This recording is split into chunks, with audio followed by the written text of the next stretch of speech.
Hartlik goeiemôre liewe vriende in ons Here Jesus Christus. Welkom by ons oggendoordenkings van Uit die Woord Digitaal.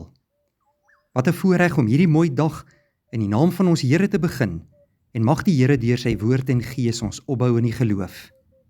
Ek is Dominee Adriaan Swart. Ons lees vanmôre Efesiërs 4 vers 22. Hou dan op om te lewe soos julle vroeër gelewe het. Breek met die ou sondige mens in julle, wat deur sondige begeertes verteer word. Die ou sondige mens is nie 'n mooi mens nie. Paulus beskryf hom in detail. Die sonde het sy denke heeltemal afgestomp en verdorwe laat raak. Hy laat hom eenvoudig deur sy drange voortsleep. Waarvoor hy ook al op 'n gegeewe oomblik lus voel, dit gaan doen hy. Hy gaan soek net sy eie begeertes en sy eie genot. Is dit nie vreeslik dat hierdie ou mens steeds binne in elkeen van ons bly nie? Tog het Jesus Christus ons aan die kruis van hom verlos. Paulus sê self dat die ou mens in jou saam met Christus gekruisig is. Dit is klaar met hom. Maar ons sal eers met die wederkoms van Jesus finaal van hom verlos wees.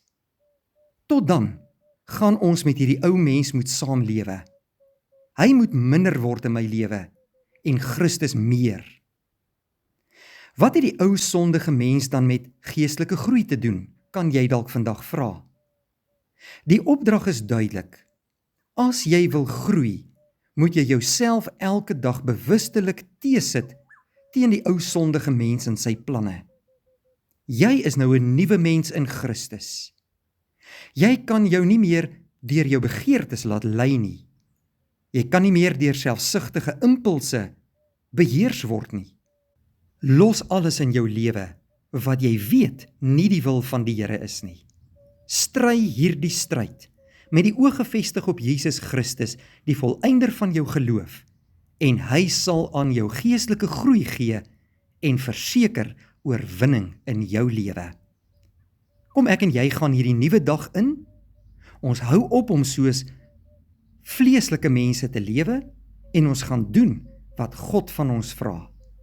En kom ons hou die oog op hom gerig en lewe 'n lewe van oorwinning. Kom ons bid saam. Hemelse Vader, baie dankie dat ons voor U kan buig in 'n nuwe dag. Ons loof U as ons God en Vader.